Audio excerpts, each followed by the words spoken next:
I might not be the right agent for you. You might not be the right client for me. It would be terrible to get into an agreement with a client that you don't get along with. I'll be your realtor for 6 months.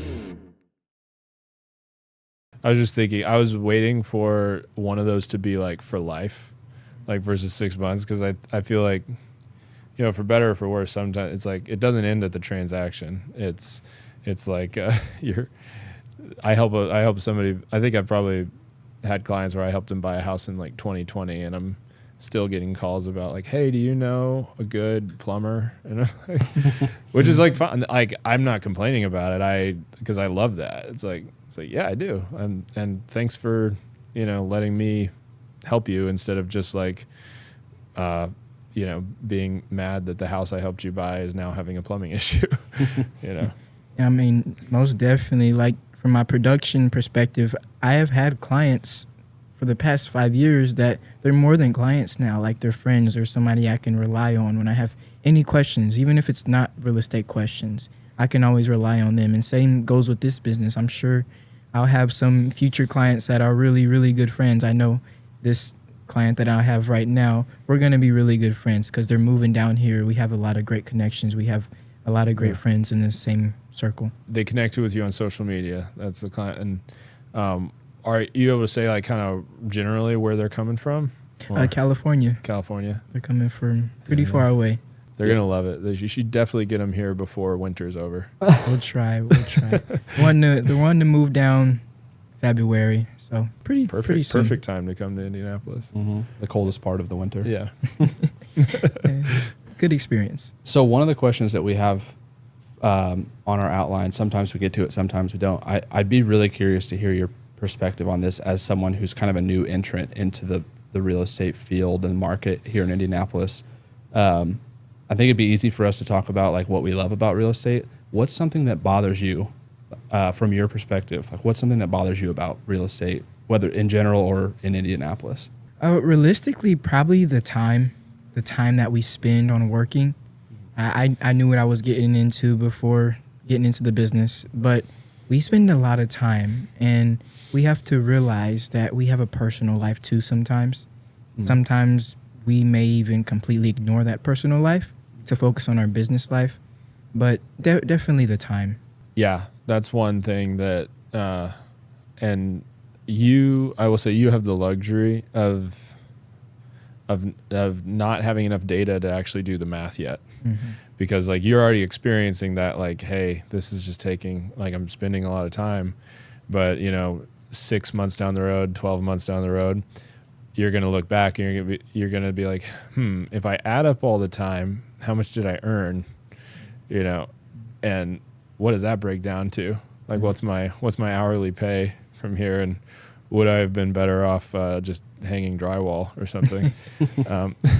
Because that's the life of a first year agent. A lot of times is you're trying to build up and get, you know, you're gaining experience. And I always kind of tell new agents, like, the first couple years, like, it's about survival.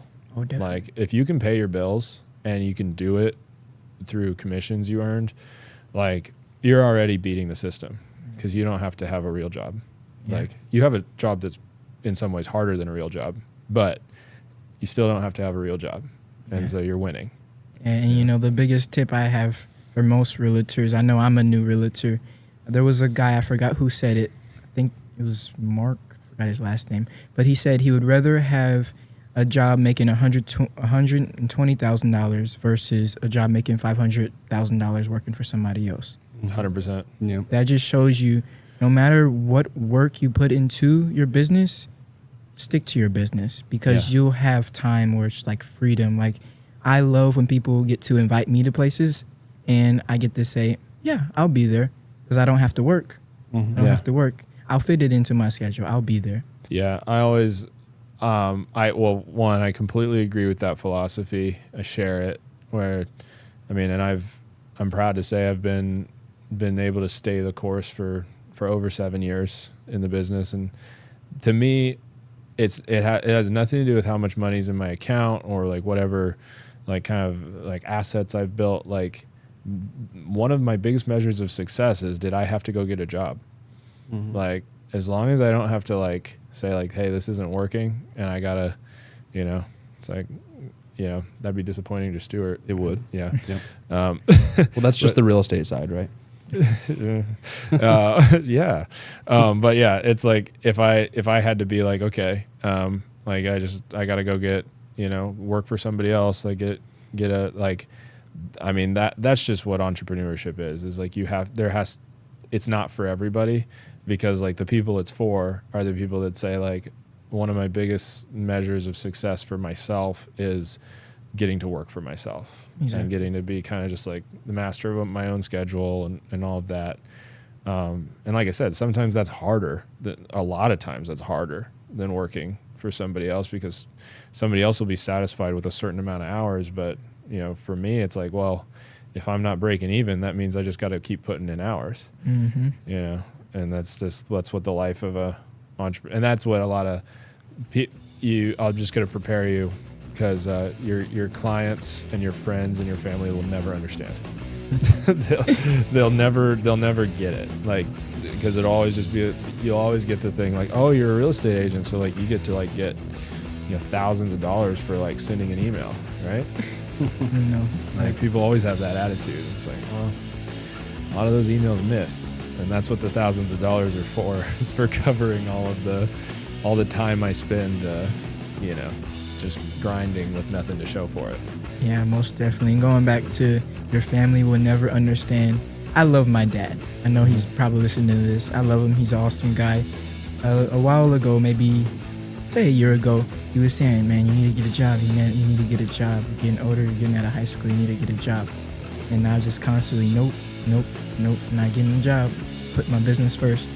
And now I'm finally at the position with my production business and soon to come my real estate business where I don't need to work for anybody anymore.